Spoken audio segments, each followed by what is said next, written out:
वीर रस का और पेवर वीर रस आप लोगन के बीच में सुनाई। एमन कौनो मेझरा न रही, आई खानदानी वीर रस हो,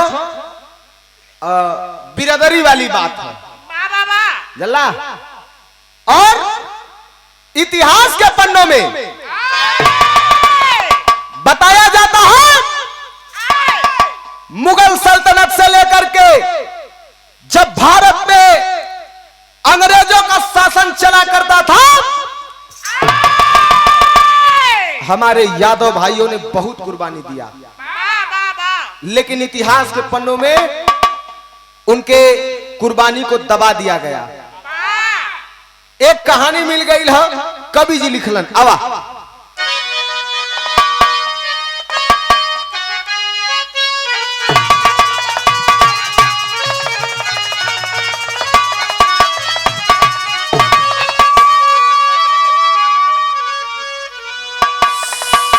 सिटी सिटी सिटी कंट्रोल करा, ढोलक के आगे आगे वाले में है, बस बस चला।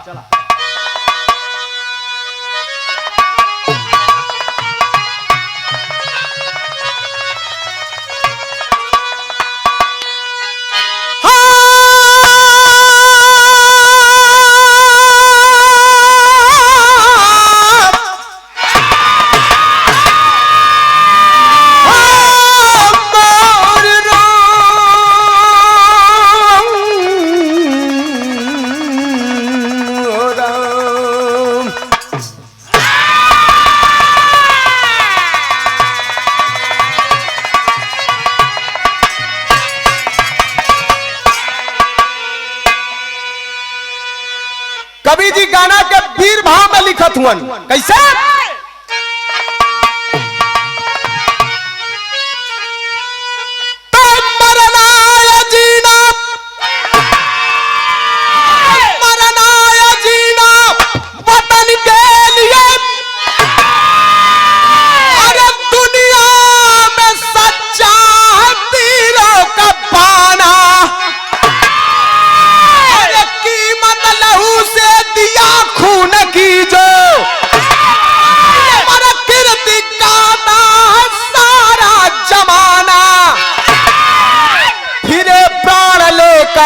हथेली पे नाहर, अरे सदा सिंह सावत सपूतों की टोली, कलम में भी तलवार का जोश भर के लिखे कवि सरवन उन शहीदों की बोली।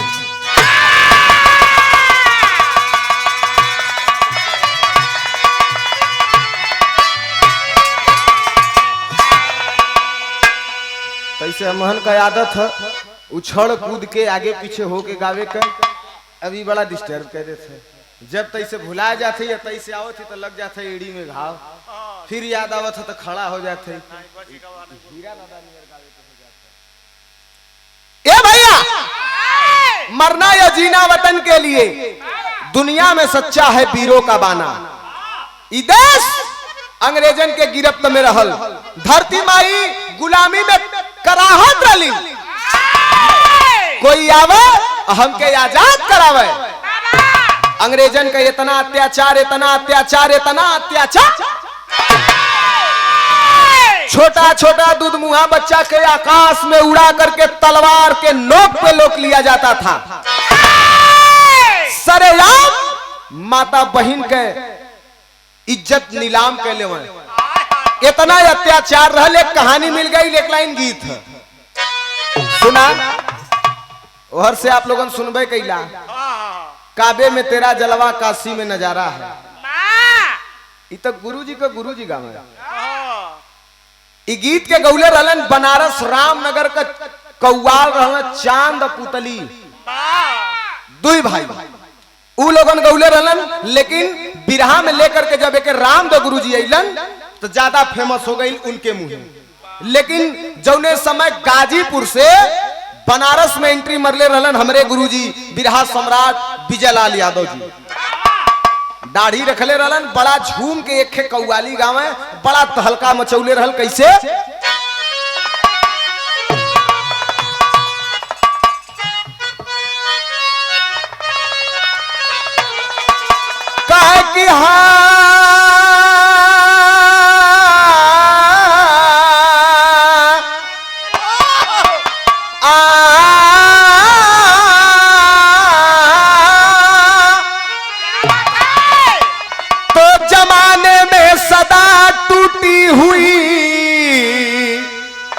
तस्वीर बनती है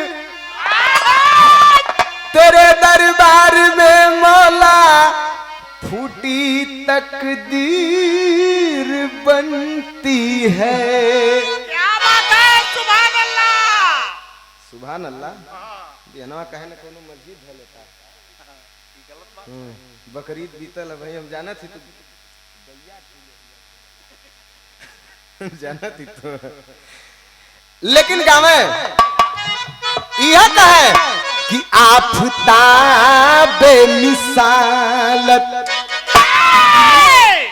लग जाई एकदम आवाज गुरुजी वाली है तो एकदम जैसे राजेश चचा उस समय बाबूलाल दादा बजावत रहना, बाबूलाल दादा का जैसे जोड़ी हिट रहा वो तरह आवाज रुक जा रहा। कहीं कहीं भीड़ बहुत होले बड़ी रुपया मिलेला तो वहां बिरहा ना हो, वहां दुकानदारी होले। जहां आप जैसन लोग बैठ जालन, बैठ के मिजाज में बिरहा सुनलन, वहां बिरहा गवा ले तनी रुपया पैसा कम मिलेला, लेकिन चली वही में जेकर मन करी तो देऊ देही तो कौन दिक्कत बा। आप लोगन के लइका है कहे कि आफताब मिसालत, कि आफताब मिसालत मदीने में है, आफताब मिसालत मदीने में है,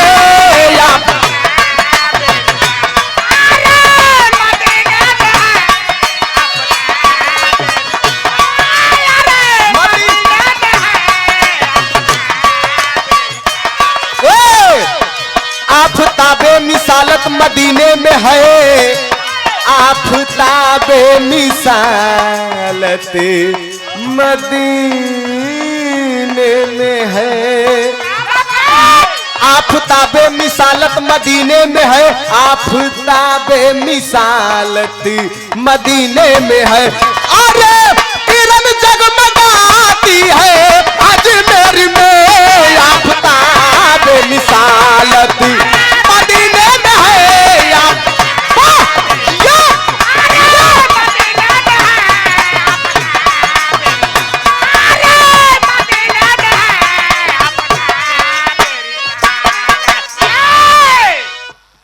शानदार आदमी के लिए बतिया पे जी जाई है, बतिया पे मर जाई है।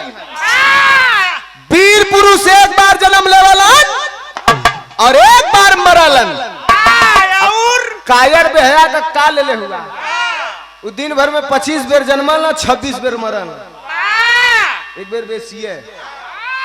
जवानी हो तो कैसन जल्ला 5 थरिया खाई के मर जाइबा, केहू नाम लेवे वाला ना रही, लेकिन जवानी होवे कैसन कवि जी लिखलन का,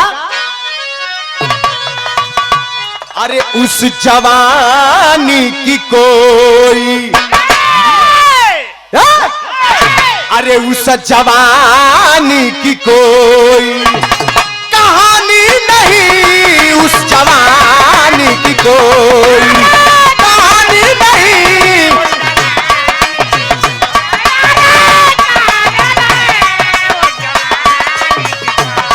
उस जवानी की कोई कहानी नहीं, उस जवानी की कोई कहानी नहीं, उस जवानी की कोई कहानी नहीं, उस जवानी की कोई कहानी। अरे जिसके लहू में आई रवानी नहीं, उस जवानी की कोई कहानी नहीं, उस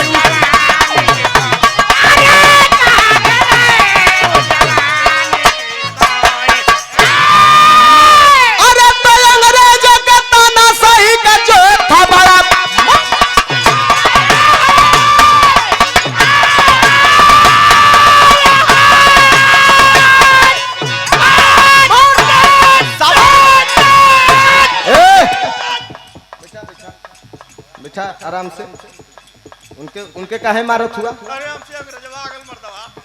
वीर रस हम गावत थी, तू कौने वीर रस में होत हुआ, ये तो तोहरे पे लपकल जनाल हारमोनिया गिरा दी है, जर्मन जुबलेट है, वही कलिया बनल है, समझला? कहना हो हाँ वाह वाह।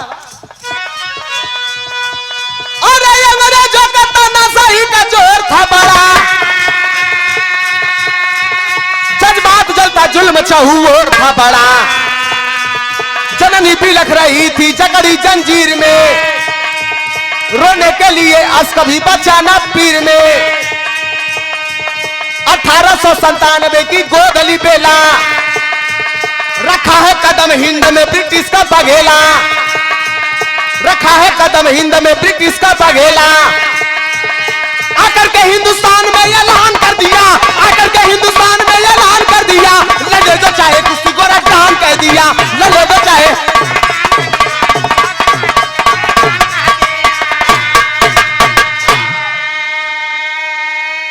ए भैया बात क्या समझला, अंग्रेजन के शासन रहल हिंदुस्तान में, और 1897 की बात है।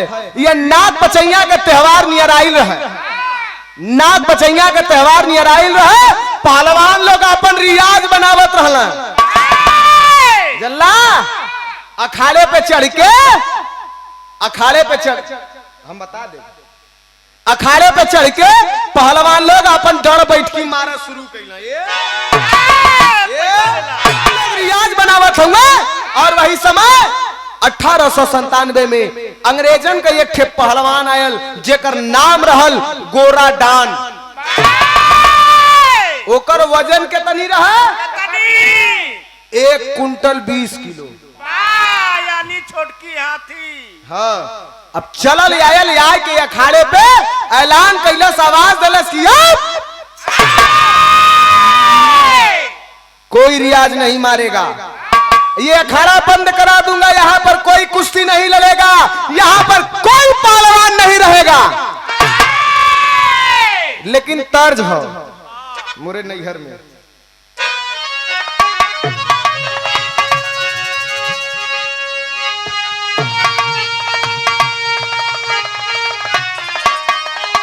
जैसे वही वहर के बिरहा में आप लोगन सुनला है, कुल गुरुआ जी वाली धुन रहे। यहू बिरहा में आप लोगन के कुल गुरुआ जी वाली मिली, नईकी ना मिली। कहे से नया 9 दिन और पुरनका 100 दिन। नईकी आवैले और चल जाले, बीचे में बड़ा हल्ला कैले रहे एक ठे जल्ला, वो बीचे में आयल एक ठे गाना रहे कि लगाए दही चोलिया में हुक राजा जी, लगा दे थूक राजा जी। हाँ मन तो तेजे हुआ। ओकर जमाना बदलल, तबले फिर आगे एक ठेगाना आयल कि मुहवा पे डाल के चदरिया लहरिया लूटा ये राजा। हमरे ई ना समझ में आवत रहल कि मुहे पे चदरा डाल के काहे लहर लूटे के कहत रहल। हां ओकर दतवा टुकर लगवा के दूठे। अच्छा मतलब अगुवाई तो इन्हीं के रहे। हाँ अब ओकरे बाद फिर आयल जमाना बदलल, तो फिर एक ठेगाना आयल कि ओही रे जगहिया दाते काट लेना राजा जी। हमरे समझ में ना आया था कि कहाँ कटले रह। बाबा 3 जने ओकर पता लगा ले ना भाई। के भैया? आसाराम नारायण साईं राम बक तहु जइबा जेल, घबरा मत। जमाना बदलत गयल, गाना आवत गयल, बहत गयल। अब वही बिछवा में एक ठे फिर गाना तहलका मचौले रहे, टेंगे टेंगे।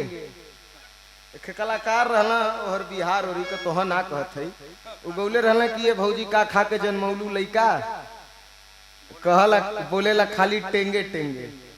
बेलचप्ता वाले के बार और लगल रहे। तो जमाना आवाला बदल जाला, लेकिन पुरनकी तनी पावर मांगे ले, लेकिन ओके मिजाज से गायदा तो तबियत हरियर हो जाए। कौनो मेहरारू कहलस अपने मौरत से, सुना बड़का फौकत हुआ, बाह फुलावत हुआ, हम खाली तोहरा ही पे थोड़ो है, तोहरे भरोसे ना, तोहरे नियर कई ठे हुए। का कहलस?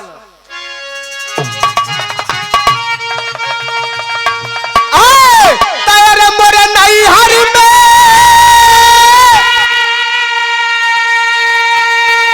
अरे मोरे नैहर में, अरे तू गोई यार बारे तोरा संग ना जइबो। यहाँ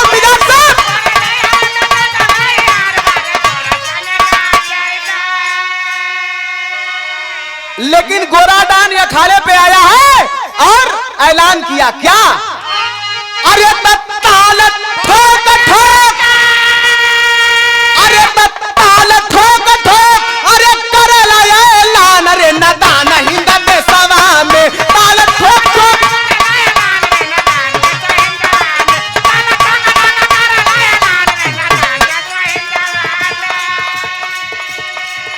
अरे रहल नाग पंचमी का पावन त्योहार हो,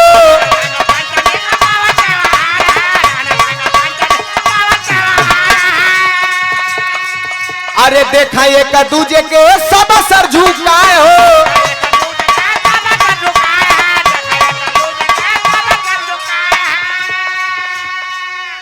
ए भैया अखाड़े पे आकर के गोरा डान ललकारने लगा, कहा कुश्ती बंद का अखाड़ा बंद करा देंगे, अगर कोई माई का लाल यहाँ पर पहलवान है तो आए और हमको पटक देगा तभी अखाड़ा चलने दूंगा। बड़का बड़का उस्ताद लोगन जवन रहला मुंह बिचकाए बिचकाए ताकत हुआ कारे तू जइबे, तू कह चुप रहा मर्दवा हमें पेचिस पड़त है, कह तू जइबा, कह हम ना जा। अब वही कोई सुनत है कोई सुनहू के बाकी है, तब तक वही अखड़वे में भयल का, अरे तक गरजा तब से, अरे गरजा तब से गोविंद सिंह नाम के नदान हिंद देशवा में गरजा तब से।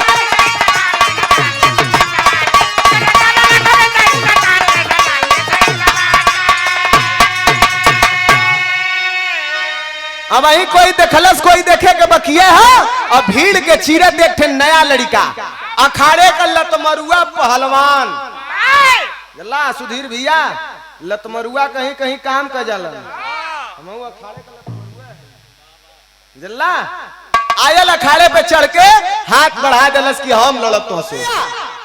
गोविंद पहलवान आया है, हाथ बढ़ा दलस आगे कलस कि हम लड़त तो से।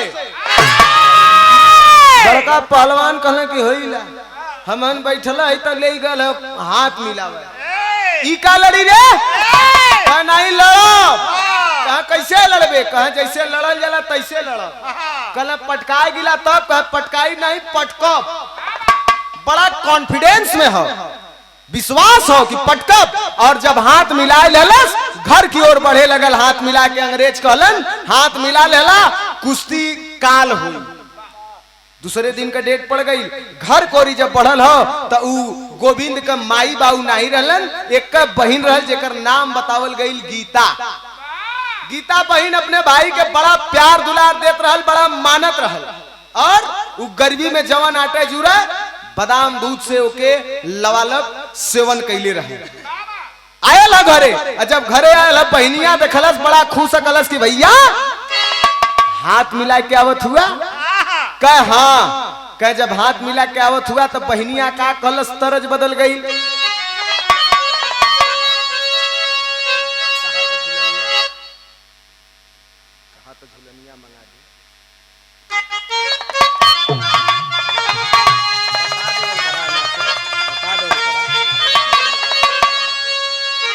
तर्ज वही है, कौनो मेहरारू अपने मेहरर्रा से, मेहरर्रा माने दुल्हा, कौनो दुल्ही अपने दुल्हा से कोहाई गई, दुल्हवा मनावत है, काहे कोहाइल हो, आगरा घुमौली, दिल्ली घुमौली, कलकत्ता घुमौली, बम्बई से लिया कैली, हाँ बड़ा बीस हो गिला तू तो बोल के, कहे कि जवन कहलू तवन कैली, अब का चाहत हो, तो कहलस का,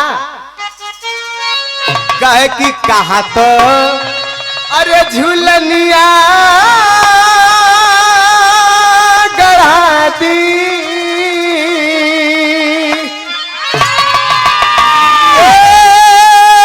रनिया हो,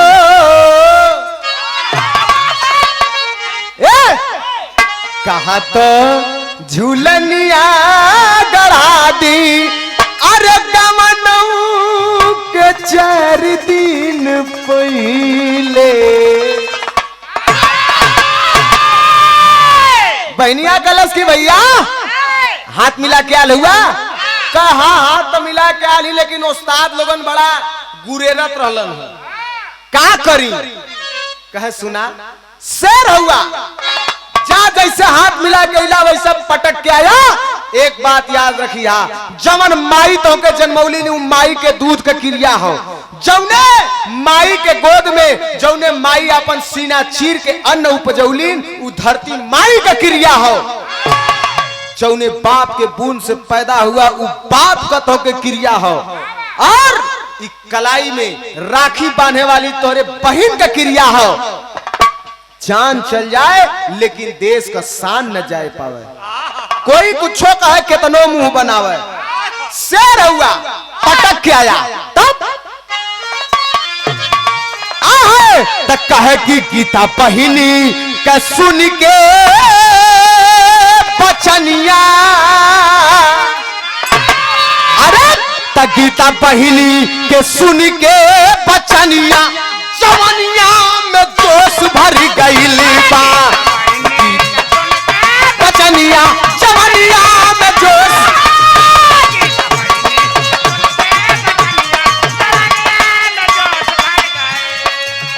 कहे ये कवोरी जननी के दूध के कीमतिया, एक कवोरी बहिनी के पावन प्रीतिया।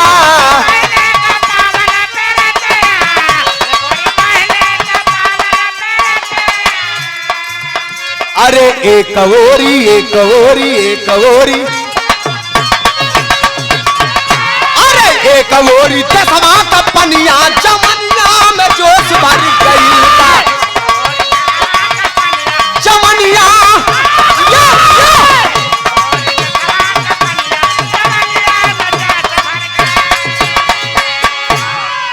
कहे एक तरफ देश का लाज है, एक तरफ बहन के राखी का लाज है, एक तरफ जवन माई का दूध पीले हुआ वो माई का दूध का लाज है।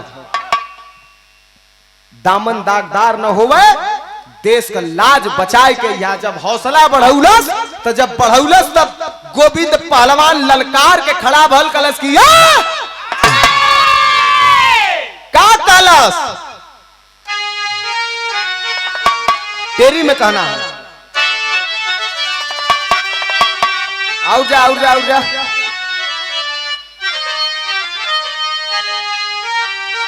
यह कलश कि अरे चुनौती का बहुत शेर ना सही। हाँ अरे चुनौती का बहुत शेर ना सही, तराना अकेला जेकर जंगल में पपौती।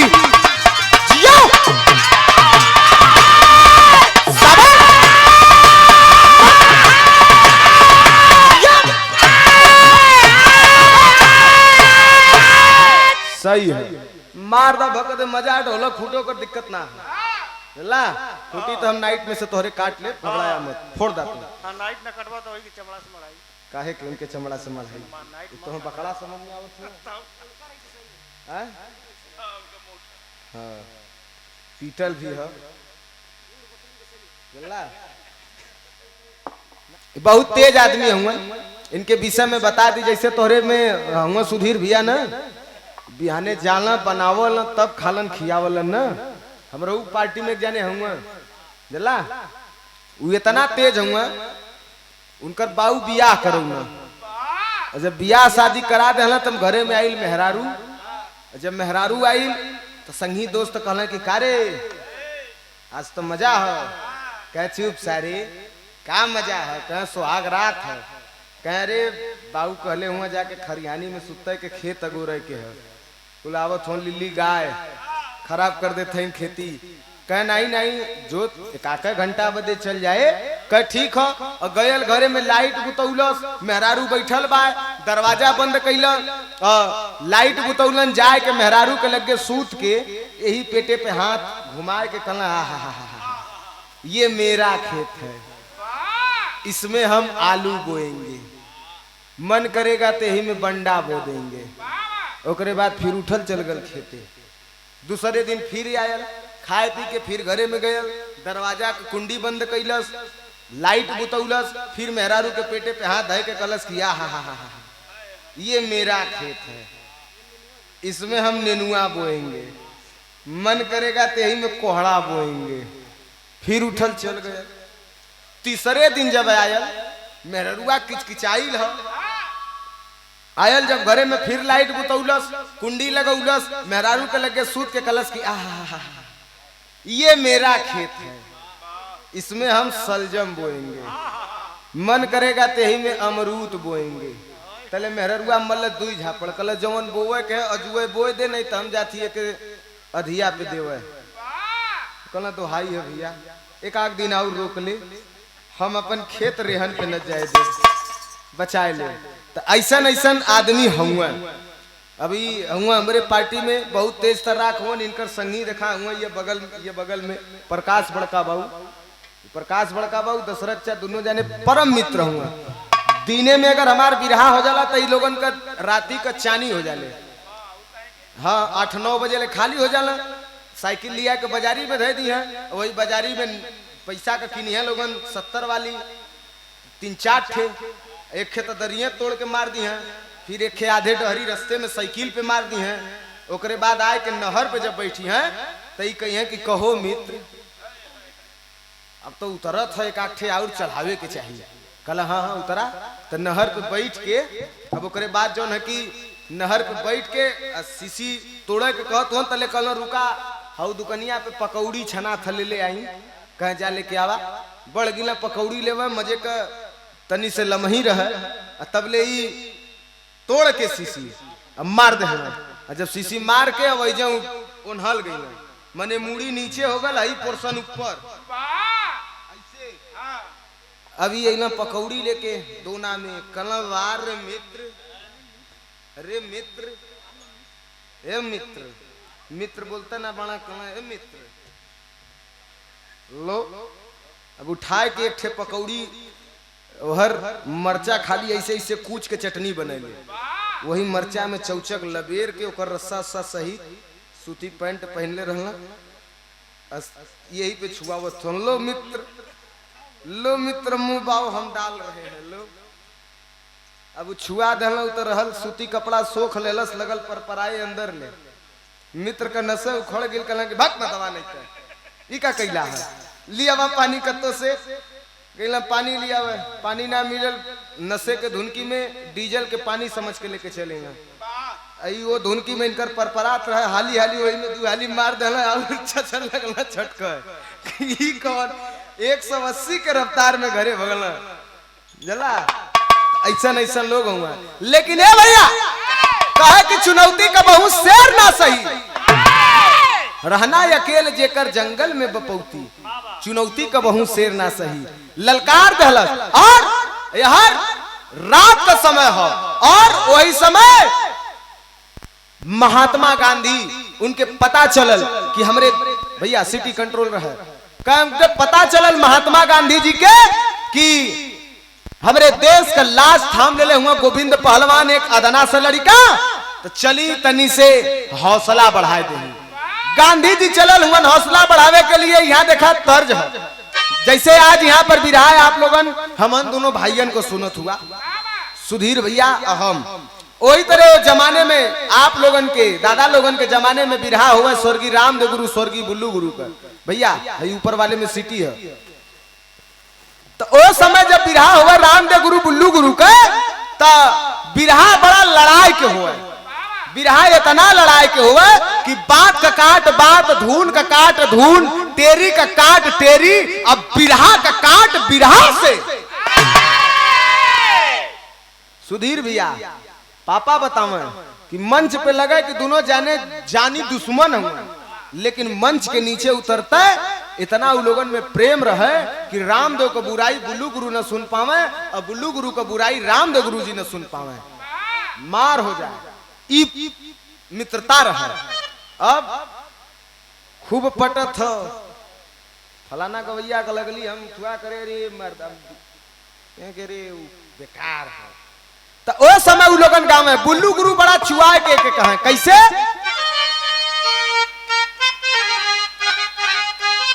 आया है कहा कह कि अरे मुंगरी सवारी मारी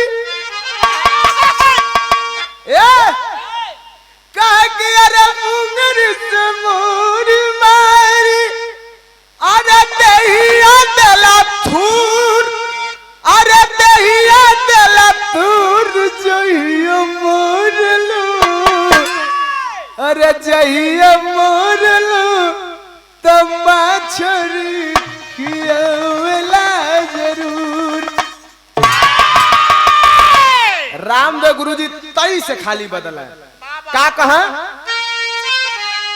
कि अरे मुंगरी से मारी मारी, अरे मुंगरी से मारी मारी, अरे दहिया गला थूर, अरे दहिया गला थूर, जहिया मारला, जहिया मारला तो भीतर मुसलमान जरूर, जहिया मारला।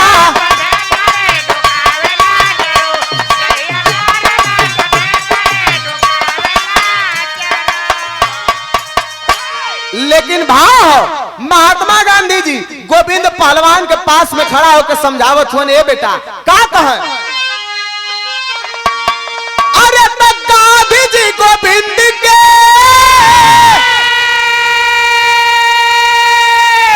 अरे गांधी जी गोविंद के, अरे दुलारा बार बार, अरे दुलारा बार बार, लहला हिंद के, लहला हिंद के पगारिया बचाई हो जुदार।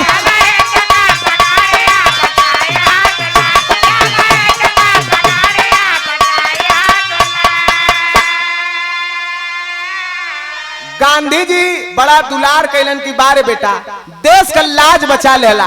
गांधी जी चल गए ना तब तक भयल का, अरे सुबह होने वाली रही, अरे सुबह होने वाली रही, अरे कुश्ती घमासान हो, अरतिया में गोरे पहुंचे गोविंद के मकान हो, अरतिया में गोरे पहुंचे।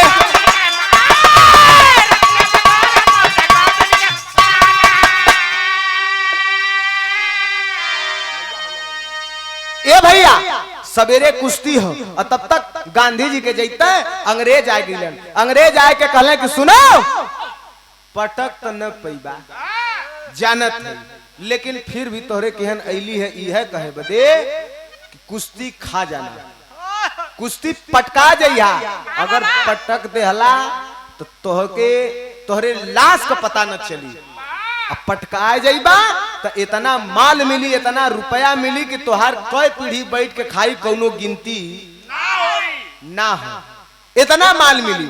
अब वो कह के अंग्रेज धमकाए के चल गईलन। मन मसोस के गोविंद पहलवान बैठल हुन कि अब का करूं। बहनी आइल कलश किए भैया का भयल, कह देखा हई अंग्रेजवा ऐसे ऐसे कुल कहत रहा, कह मतवा तू शेर हुआ। गीदड़ भक्की से शेर ना डरातन, बहनिया हौसला भरलस, लेकिन ई तर्ज है,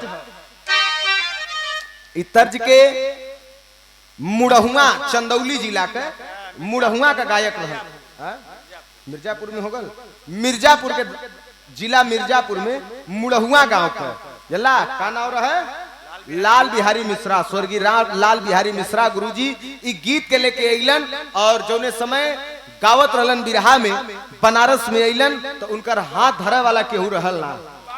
बाद में ई गीत के हमरे गुरुजी का फिल्म आइल है बॉर्डर, वही बॉर्डर में भी ई गाना गयल है, तो वो फिल्म का गीत है कैसे,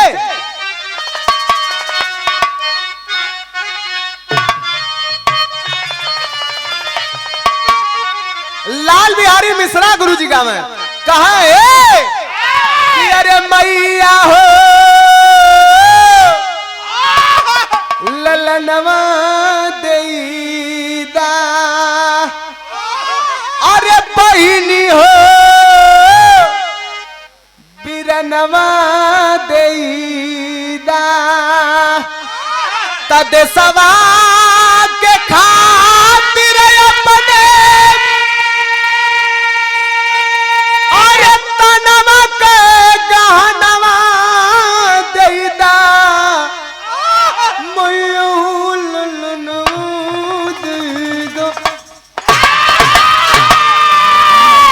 लेकिन यार बहिन जोश भरत है।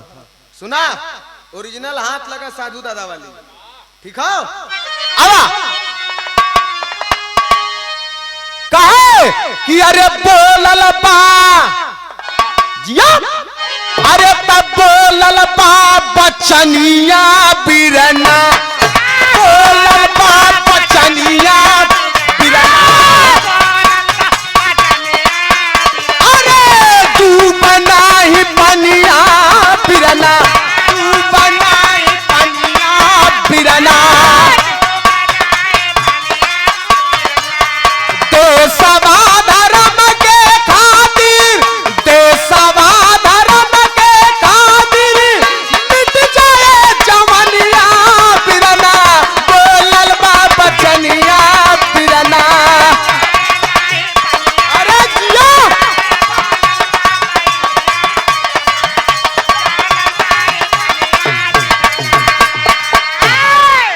वाह, ये सादर 201 रुपए का आशीर्वाद परम आदरणीय परम श्रद्धे हमारे बड़े भैया आप जितेंद्र यादव भैया की ओर से बहुत बहुत प्रणाम है। भैया के उपस्थित जनता का प्रणाम, आशीर्वाद के इच्छा ता जिंदगी रहे।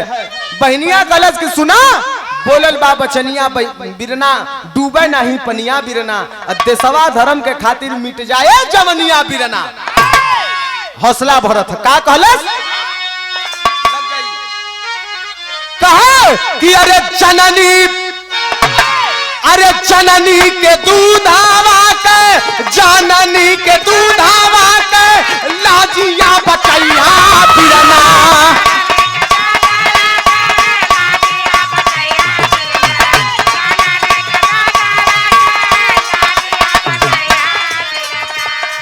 बहिनी के राखी आके बहिनी के राखी आके कीमत चुकैया बिरना।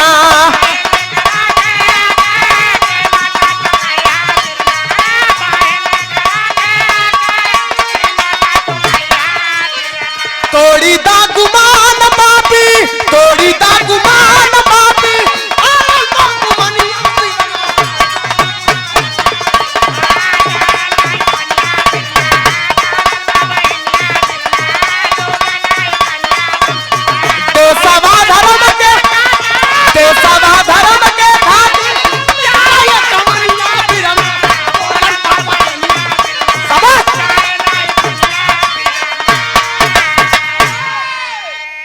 ए भैया कहे कि सुना जवन बतौले है वो बात के ध्यान दिया, दूध का कीमत और राखी का लाज बचाना है, इन्हन से मत डेरा। इकुल कुछ ना कर पहिया सुन आय है जब बहन दोबारा हौसला भरले हो उठल सवेरे और जाए के जंगल दंगल में अखाड़े के किनारे किनारे टहरत है। अंग्रेजवा कुल कहले आयल तो राती के ते के समझौले है पटका जाए और गोरा डांस से जाके कहलन कि सुनो कुश्ती मेल में होगी, इसको हम लोगों ने बता दिया है कि कुश्ती इसको पटकाना है, ये पटका जाएगा तुम डरना मत। गोरा डांस जब आयल हो और यह अखाड़े पे गोविंद पहलवान ताल ठोकत है, जब ताल ठोका था तब भयल का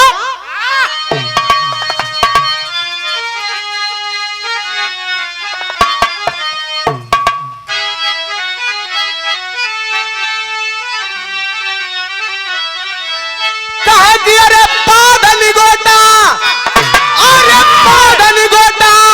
चला केसरिया रंग जंग छिड़ गई हो मदिरा पी के जैसे मस्त मतंग जंग छिड़ गई हो।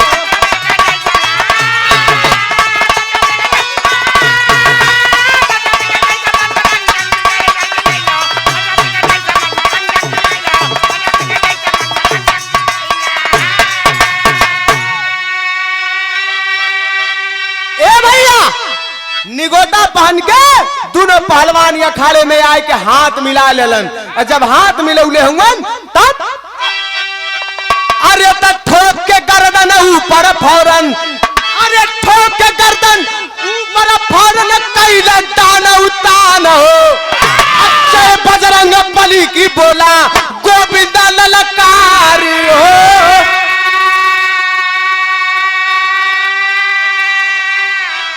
अरे तब मारे काला जंग को भरे उमंग जंग छिड़ गई हो, अचार खाना चित हो गई दंग जुंग छिड़ गई हो। ए भैया ताल ठोक के और जब आमने सामने भइलन तो गर्दन पे जब हाथ फेंकलन गोविंद पहलवान, जब गर्दन पे फेंकल तो फट से के उतार देना ओके अखाड़े में ओके लोग बोलल उतार चला फट से उतार देना, और उतार के अब यार दाव पेच होए लगल, और जब दंगल होए लगल तब भयल का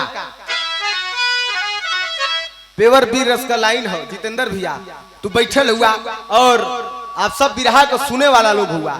ई आला गाजीपुर के एक गुरुजी रहना ऊ गौले रहना, लेकिन एक हम सिखले है अपने गुरुजी बिरहा सम्राट विजयलाल यादव गुरुजी से सिटी देखला भैया ला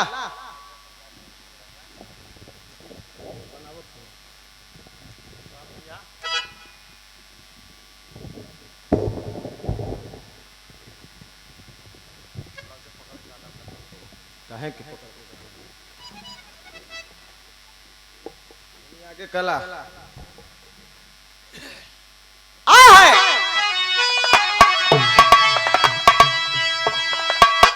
ता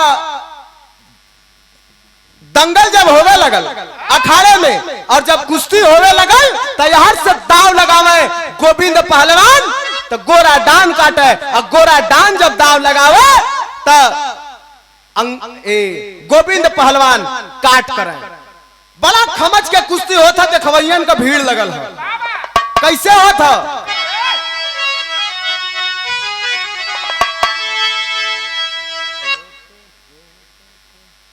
बतावे के हुई तो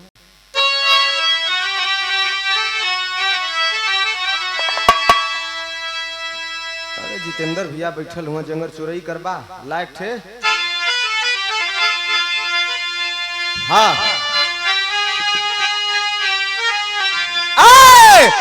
तखा के चोटी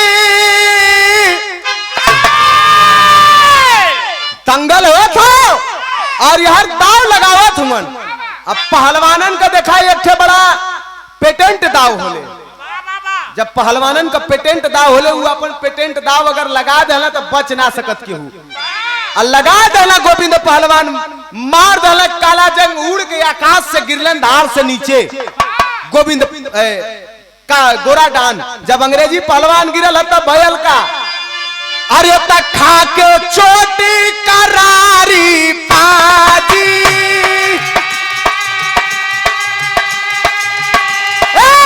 खा के चोटी करारी पाजी अरे गिरा है नीचे अखाड़े दान अरे खुशी में झूमा हिंद के बासी अरे खुशी में झूमा हिंद के बासी ताली बाजल बाय समान अरे गोविंदा को गले लगाए अरे गोविंदा को गले लगाए अरे दादी बाबा भर मुस्कान अरे घात लगा कर इधर फिरंगी अरे घात लगा के इधर फिरंगी अरे तगकिए भारी बेईमान अरे गोविंदा की पान जोगीता अरे तगकिए भारी गद्दार अरे पहलवान को खबर पठाए अरे पहलवान को खबर पठाए अरे कर तू चाहो बहन का जान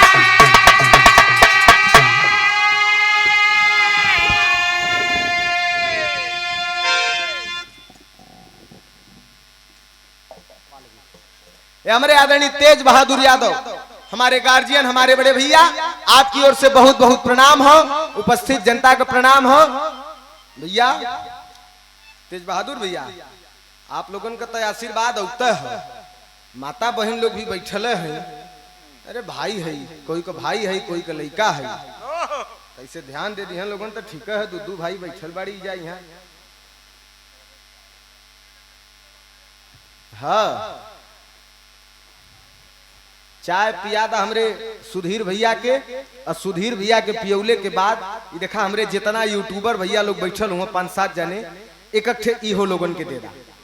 लोगन का बड़ा सहयोग हो बड़ा प्यार हो कलाकारन के लिए। ए भैया गोविंद पहलवान पटक दहलन और जब पटक दहलन अखाड़े में जौने समय कुश्ती होए लगल वो समय जौने समय गोविंद करदनिया मारे तो उतार मारे टान गोराडान उतार जब मारे तो कुश्ती लगना वही में खड़वा में चल के लड़े, चल के लड़े। और जब चल के लड़े लगलन तब भागत फिरत घात लगाई के काला जंग पे उठा ले, दाएं से जब पटकल एकदम इंद्रधनुष एकदम 90 डिग्री के कोण पे दाएं से जब जमीन पे गिरल है गोविंद गोराडान मुंह बिचका लेला। अंग्रेज कहला करे साला ये तो पटक दिया, अब कह जल्दी से करे बहन के अगवा कहला। कुछ अंग्रेज भाग के गईला घरे और उनके बहन के अगवा कहला। हरा दंगल में ताली बजा था, लोग कहत हुआ बारे गोविंद देश का लाज बचा लेला। महात्मा गांधी जी जाए को गोविंद के बुढ़ौती रहे, लेकिन जोश आ गई छलक के गईलन अखाड़े पे गोविंद के गले लगा लेलन, कलन की बारे लाल देश का लाज बचा लेला, गले लगा लेना। सब लोग कोरा में उठाए के लोकावत हो। हिंदुस्तान बड़ा खुश है कि देश का लाज बचा लेना। 101 रुपए का आशीर्वाद हमारे गार्जियन, हमारे बड़े भैया, हमारे तेज बहादुर भैया के बड़े भ्राता और हमारे गार्जियन आदरणीय आप सुबेदार यादव जी, हमारे महोदय की ओर से बहुत बहुत प्रणाम हो। उपस्थित जनता का प्रणाम, आशीर्वाद की इच्छा ता जिंदगी रहे। ये भैया यार अंग्रेज गीता बहन के गवाह करके एक चिट्ठी लिख के देहलन, गोविंद पहलवान के हाथ में पकड़वा देहलन भीड़ में, और उस चिट्ठी में लिखल हो कि तुम्हारी बहन हमारे हवाले है, हमारे कब्जे में है। अगर बहन की जान की सलामती चाहते हो तो ये कुश्ती दोबारा होगी। कह के ओकरे बाद माइक लेके रेफरी अनाउंस करा था कि रुकिए, अब वही कुश्ती ना भइल, कुश्ती अमान्य है। लोग ताका लगल कि कैसा गांधी जी कहला कि अरे साफ है पटकलस है, दाएं से गिरल है, पूरा धूल उड़िया गल आसमान में, ऐ तो कुश्ती ना भयल।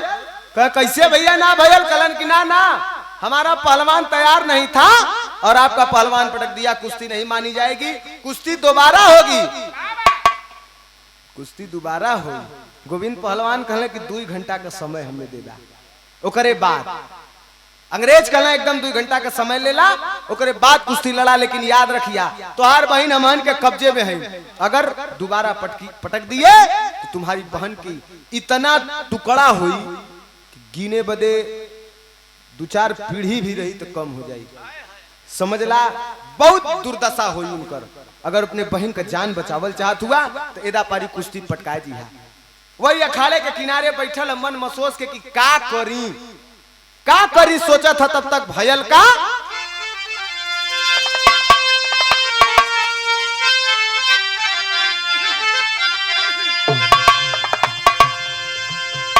बैठ के अखाड़े पे सोचा था का अरे कमोरी जानानी के अरे दूध का कीमतिया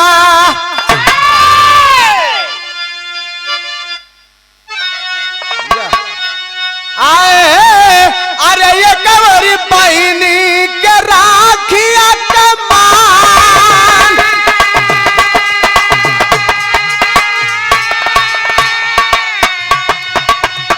कवरी बहनी के राखिया के मान।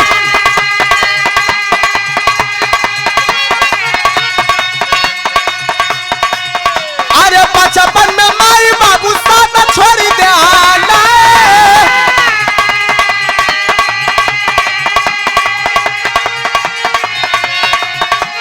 दिलवा में बहनी सजा के रमान।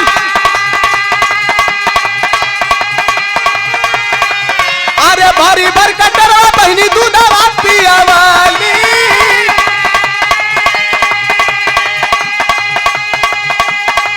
अरे भर जवानी भौली माई बाबू का मान।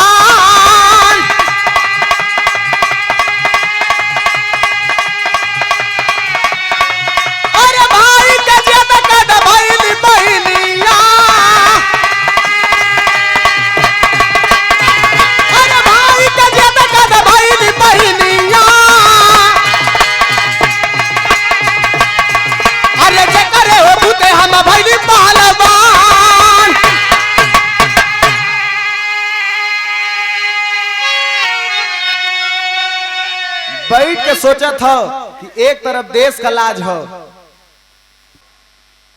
ए भैया बहन हमार सपना सजौले रहल कि भैया के अपने पहलवान बनाई। बचपन में माई बाबू मर गईलन और यही हमार बहन जवन आटल जुरल बादाम दूध दही लस्सी दाल भात रोटी जवन आटल जुरल खियौलस। अपने भूखा रहल लेकिन हमार पेट भरलस। आज हमार बहन कैद है।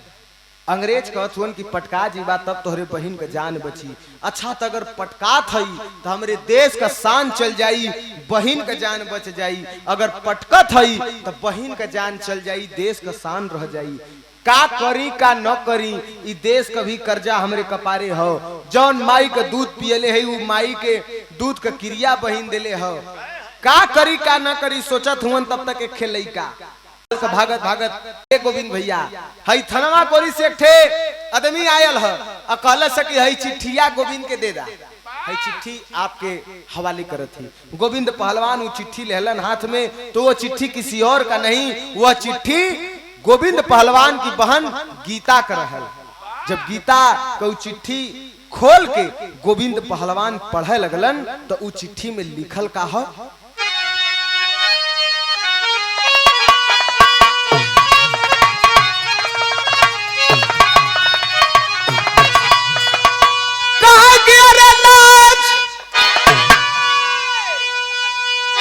सही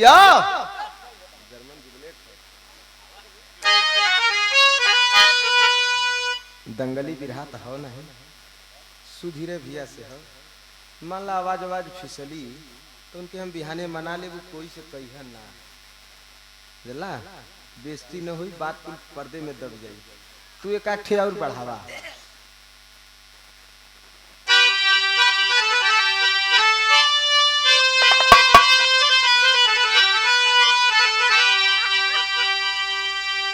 लगल तोहार होए लगल होए।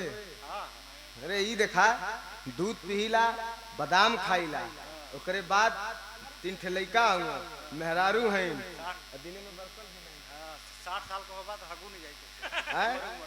कै साल तोहर उम्र है? 60 साल।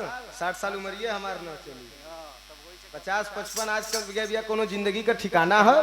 कोरोना काल में आदमी अर करके मर गई ने, पैसा धयल रह गई। ये समय जो नौ तपी लगल है गर्मी में हताहत आदमी मर गई। घरे से निकल के गई बाजार कर, अब बाजारे में गिरल अस्पताल गई, अस्पताल वाला जवाब दे दिलस रास्तवे में खत्म। हमरे आँखी के देखल के बाद हमार संगे पढ़ल लिखल लइका घरे अभी संगे बैठल ली जा कोल्ड ड्रिंक पिए ली जो ना वाला स्प्राइट 20 रुपया वाला कोल्ड ड्रिंक पिए ली जा। ओकरे बाद कलस की चली प्रमोद तनी मैदागिन जाए के है सामान लेवे। हम कह जा हो के आवाज संझा के भेंट होई और कह के गई ना। अब मैदागिन गई ना लग गल घाम अब वही गिरलन बेहोश हो गई ना। उठा के आदमी कबीर चौरा में भर्ती कैला। कबीर चौरा में जवाब मिलल बीएचयू ले जा के रस्तवे में खत्म। संझा के कहले रहना कि आवा भेंट होई। संझा के का पता लगल कि मणिकर्णिका लेके चले के है। उनसे भेंट का करल जा उनका डेथ हो गल। जिंदगी का कौनो ठिकाना ना हो तो अपने जिंदगी के जो LIC करौले हुआ हल्दी से शादी ब्याह करके खाली हो जा नहीं पेट्रोल लड़की बिटियन का करिहन कि अब अपन करिहन। चला उनकर काम चल जाला सर।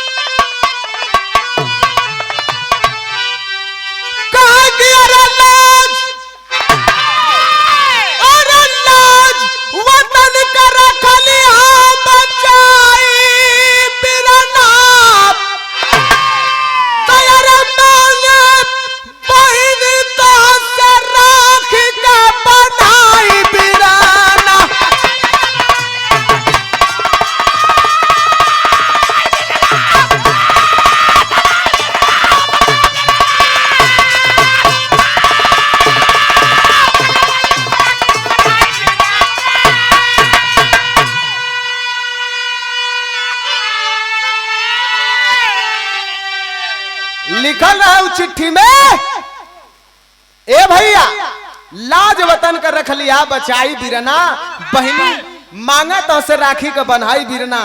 जिंदगी भर तो के राखी बनली, कबो तो से राखी का बनाई ना मंगली, और आज राखी का बनाई हमें यह दे दा कि हमारे देश का शान बच जाए, हमारे जान का परवाह हम मत करिहा। और लिख ले का रुका,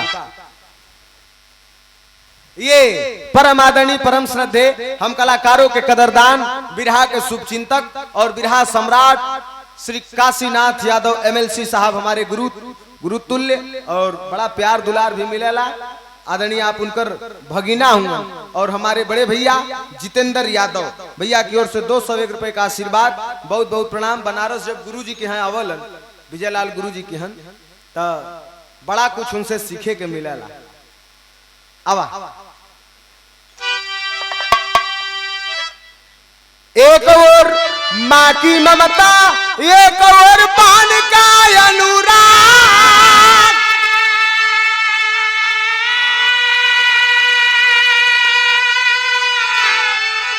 अरे तपड़ तपड़ पहन के फिर से गईला जवानी जाग, आगदा पानी में लगूया बचाई बिरना।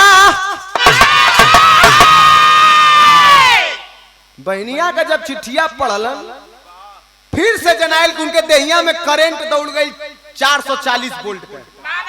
जमजमाए के खड़ा भइलन, जोश जागल कलश की बारे बहिन होता ऐसा, तमतमाए के गईलन या खाड़े में, अखड़वा के किनारे किनारे लगल दौड़े, और जब दौड़ा लगलन तो इस शरीरिया जवान बम बम फूले शुरू हो गई, लगल अपन कटिंग लेवे, और घूम टहर के दौड़ रियाज बनाए के ओकरे बाद कहलन कि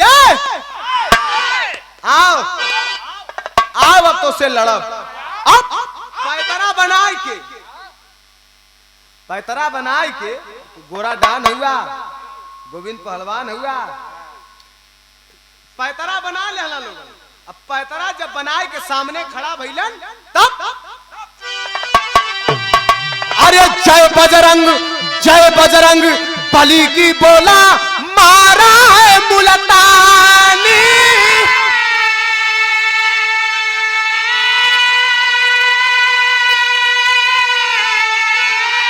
अरे न मुर्शिदा के गोरा गिर गए, गोरा छिड़कल पानी, दस्तानी निकला नजर बचाई हो बचाई पीरा।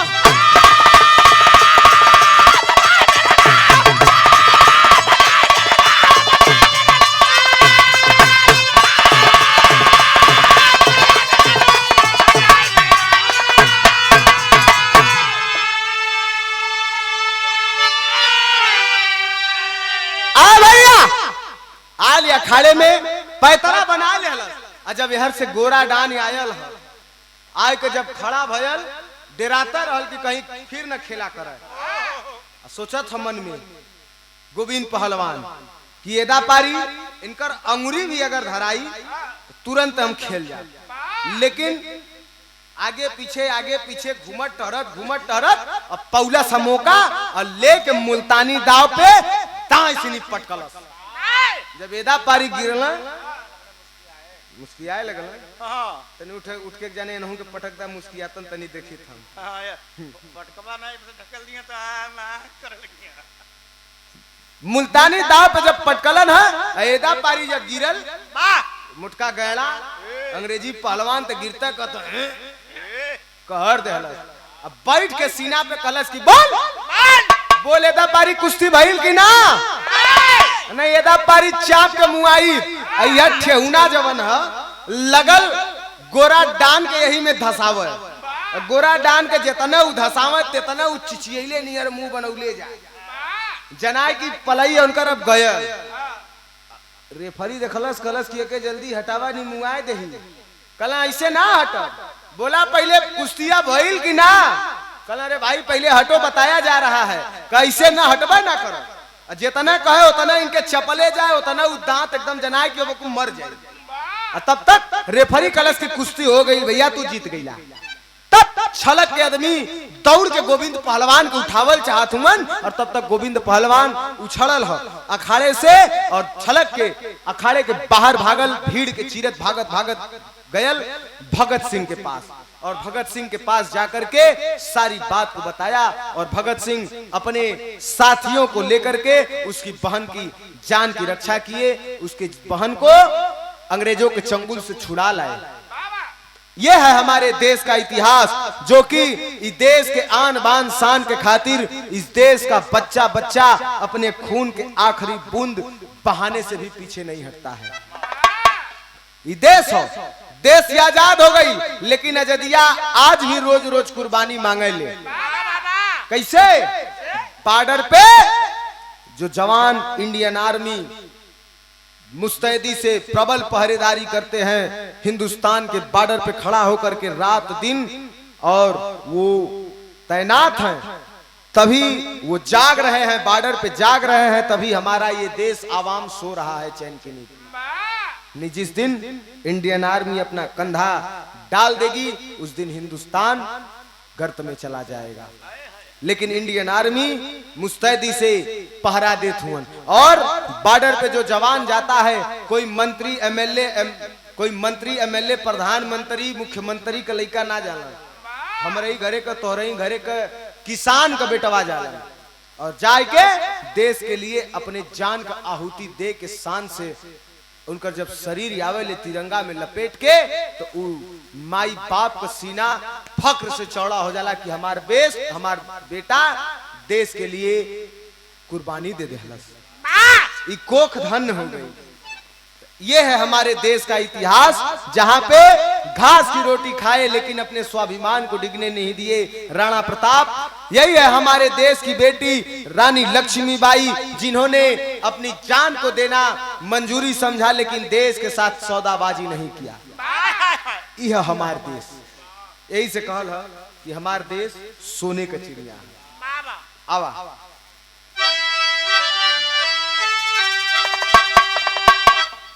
गुरु बिहारी गुरु गणेश गुरु रामलाल मोरबाका स्वर्ग बसे चंद्रिका कवि बच्चन का विजय पताका।